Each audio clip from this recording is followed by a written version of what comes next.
Hello guys, just another video again to show you a little bit of what I've done.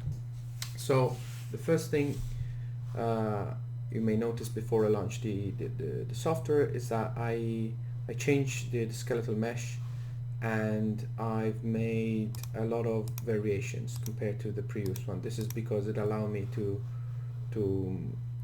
debug a bit better the code.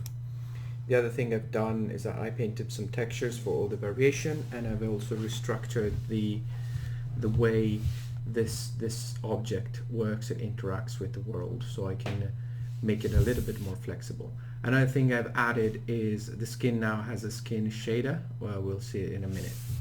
So if I launch the application, nothing much is different apart from the mesh. We can still turn around. But I added, and we can still turn around, change, the HDR. We can change the intensity, and we can change the level.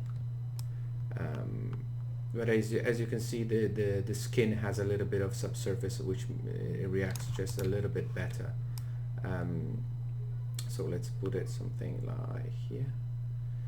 Okay, so the other thing I've done is basically by restructuring the entire body, the way actually not the body, but the way the mechanism works. I'm basically now able to quickly change between animation, and that was something that I used to have even before. But now I'm also able to quickly randomize stuff, and you can see this is basically not changing just the geometries, but the material associated with it, and certain materials goes only with certain geometries. All those kind of logic, it's already implemented and it's very easy to use.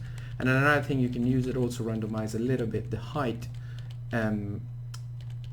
of the character based on a certain range. In this case, I think it's a 10% change.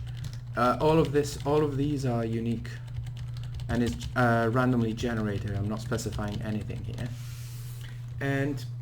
But most importantly now, because I've restructured the way the mechanism works, I can easily now duplicate this object. And as you can see, let me duplicate it.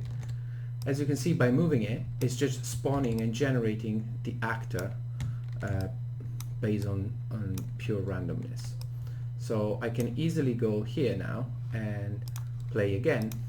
Let me change this level, put it back like here, properly lit.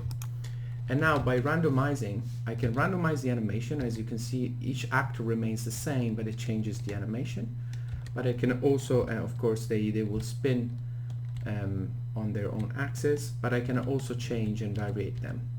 So this will allow us to generate a lot of people on the fly.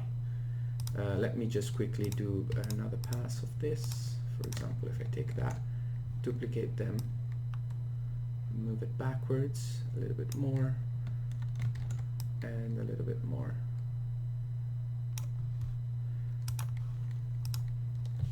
Change the level, just put it back here. And by doing that, I can easily randomize. And as you can see, the height is slightly different.